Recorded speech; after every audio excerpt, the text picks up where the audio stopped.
Dasi paynetni oldi kelmadimmi? Hey! Men taniyapsanmi? Taniganim yo'q aka, tinchlikmi?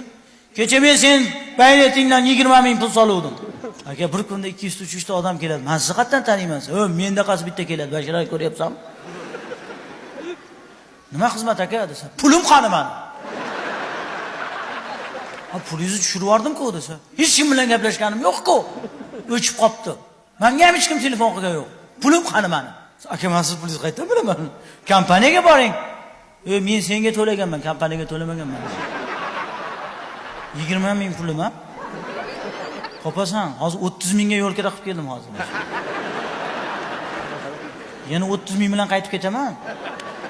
Lekin 20 mingni topasan mana shu yerda hozir. Siz qarasa janjal bo'ladigan, paynetchi ham aqlli bola ekan. Sen kompyuterdan qarab, "Voy, mana aka. Telefoningizni zaryadkaga qo'yolmadingiz" debdi. Ha, qo'yuvdim desa, Svetdan qarzingiz bor ekan, o'shalar yechib olibdi aka, dedim.